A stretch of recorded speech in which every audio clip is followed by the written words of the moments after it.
गौतम बुद्ध जी कहते हैं, ध्यान की ताकत में अगर मन नहीं लग रहा तो इस कहानी को अंत तक जरूर सुने। एक बार की बात है, एक फकीर था जो एक वृक्ष के नीचे नित ध्यान में लगा रहता था। उसी रास्ते से एक लकड़हारा हर रोज लकड़ियां काटने जंगल की ओर जाता था।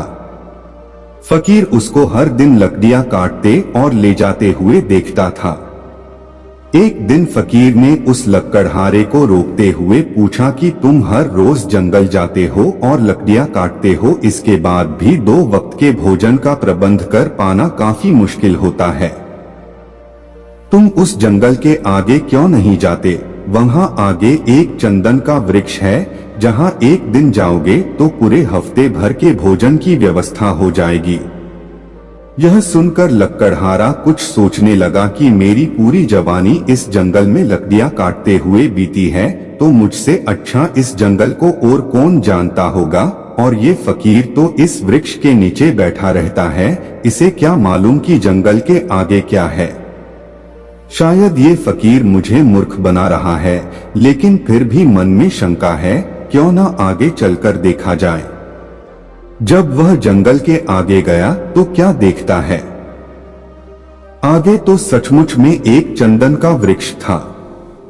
वह लकड़हारा दौड़ते हुए उस फकीर के पास आया और फकीर के कदमों में गिरकर जोर जोर से रोने लगा कि मैं तो नासमझ था, मुझ में बुद्धि नहीं थी और मैंने आपकी बुद्धि पर भी शक किया, मुझे माफ करे।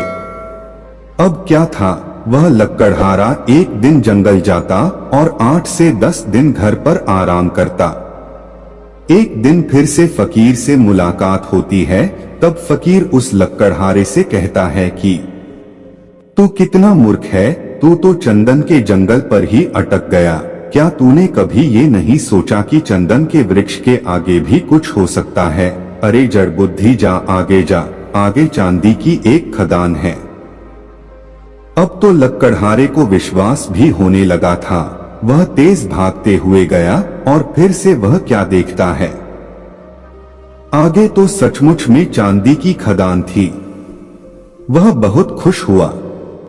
फिर क्या था, वह एक दिन चांदी की खदान में जाता और 6 महीने घर पर आराम करता।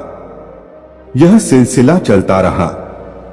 आगे वह चांदी की खदान से सोने की खदान तक और सोने की खदान से हीरे की खदान तक जा पहुंचा, जिससे लकड़हारा बहुत ही ज्यादा प्रसन्न हुआ। एक दिन फिर से वह फकीर उस लकड़हारा से मिलता है। तब फकीर कहता है कि तू कितना नासमझ है, अब तो तू हीरे की खदान पर ही रुक गया। अरे आगे क्यों नहीं जाता मूर्ख। लेकिन अब तो लकड़हारा अकड़ने लगा था, क्योंकि उसके पास सोने, चांदी, बेशकीमती हीरे जवाहरात और बड़े बड़े महल थे। तो फिर वह क्यों उस फकीर की सुने। लेकिन फिर भी वह लकड़हारा उस फकीर से पूछता है कि अरे उस हीरे की खदान से आगे अब क्या हो सकता है। तब वह फकीर कहता है कि क्या कभी तूने सोचा है कि मुझे सब कुछ पता है कि कहाँ चंदन का जंगल है और कहाँ चांदी, सोने और हीरे की खदान है, तो फिर मैंने वहां जाकर ये सारी चीजें क्यों नहीं उठाई। मेरे पास ऐसा क्या है कि ये सारी बेशकीमती वस्तुएं मुझे फीकी लगाती है। तब उस लकड़हारे ने अचंभित होकर पूछा कि आपके पास ऐसी कौन सी वस्तु है जिससे ये सारी महंगी वस्तुएं भी आपको कम लगती है। तब फकीर ने कहा कि मेरे पास वह अनमोल चीज है जिसकी कीमत कोई नहीं लगा सकता, और उस चीज का नाम है ध्यान। जी हाँ, मेरे पास ध्यान की शक्ति, पावर ऑफ मेडिटेशन है, जिसे बड़े बड़े धनवान पाने की ख्वाहिश रखते हैं पर पा नहीं सकते।